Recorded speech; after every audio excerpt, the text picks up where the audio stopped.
ನಮಸ್ಕಾರ. ಇವತ್ತು ನಾವು ಸಿಹಿ ತುಳಸಿ ಅಥವಾ ಕಾಮಕಸ್ತೂರಿ ಬಗ್ಗೆ ತಿಳ್ಕೊಳ್ಳೋಣ. ಇದನ್ನ ಆಸಿಮಮ್ ಬೆಸಿಲಿಕಮ್ ಅಂತ ಹೇಳ್ತಾರೆ ವೈಜ್ಞಾನಿಕವಾಗಿ. ತುಳಸಿಯ ರೀತಿನೇ ಬರುತ್ತೆ, ಆದ್ರೆ ಇದರ ಎಲೆಗಳು ಸ್ವಲ್ಪ ಸಿಹಿಯಾಗಿರುತ್ತೆ. ಲ್ಯಾಮಿಯೇಸಿ ಅನ್ನುವಂಥ ಒಂದು ಸಸ್ಯ ಕುಟುಂಬಕ್ಕೆ ಸೇರುತ್ತೆ. ಇದರಲ್ಲಿ ಎಲೆ, ಹೂ ಮತ್ತೆ ಬೀಜಗಳನ್ನ ನಾವು ಔಷಧಿ ಗುಣಕ್ಕಾಗಿ ಬಳಸ್ತೀವಿ.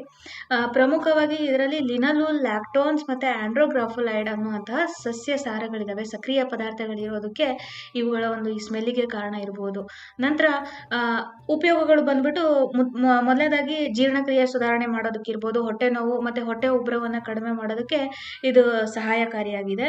ಮತ್ತೆ ಇದರ ಬೀಜಗಳು ಮಧುಮೇಹವನ್ನ ನಿಯಂತ್ರಣ ಮಾಡೋದಕ್ಕೆ ಮತ್ತೆ ರಕ್ತದಲ್ಲಿನ ಒಂದು ಸಕ್ಕರೆಯ ಪ್ರಮಾಣವನ್ನ ಕಡಿಮೆ ಮಾಡೋದಕ್ಕೆ ಸಹಾಯಕಾರಿಯಾಗಿದೆ. ಜೊತೆಗೆ ಕೆಮ್ಮು, ನೆಗಡಿ ಮತ್ತೆ ಉಸಿರಾಟದ ಯಾವುದೇ ಒಂದು ತೊಂದರೆ ಇರ್ಬೋದು, ಅಸ್ತಮಾ ಇರ್ಬೋದು, ಅದರ ಒಂದು ಚಿಕಿತ್ಸೆಗೂ ಕೂಡ ಇದರ ಎಲೆಯ ರಸವನ್ನ ಬಳಸ್ಕೋತಾರೆ.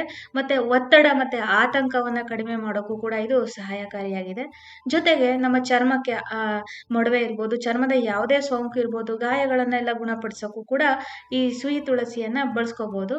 ಮತ್ತೆ ಇನ್ನೊಂದು ಮುಖ್ಯವಾಗಿ ನಿಮ್ಗೆಲ್ರಿಗೂ ಗೊತ್ತಿರುವಂತೆ ಈ ಕಾಮಕಸ್ತೂರಿ ಬೀಜವನ್ನ ನಾವು ನೀರಲ್ಲಿ ಹಾಕಿ ನೆನೆಸಿ ಕುಡಿಯೋದ್ರಿಂದ ಏನಾಗುತ್ತೆ, ಹಸಿವು ನಿಯಂತ್ರಣ ಆಗುತ್ತೆ. ಮತ್ತೆ ಇದರಿಂದ ತೂಕ ಕೂಡ ಇಳಿಯೋದಕ್ಕೆ ಸಹಾಯಕಾರಿಯಾಗಿದೆ. ಹಾಗೆ ದೇಹ ಕೂಡ ತಂಪಾಗಿರುತ್ತೆ. ಇದಿಷ್ಟು ಕಾಮಕಸ್ತೂರಿ ಅಥವಾ ಸಿಹಿ ತುಳಸಿ ಬಗ್ಗೆ ಮಾಹಿತಿ. ಧನ್ಯವಾದಗಳು.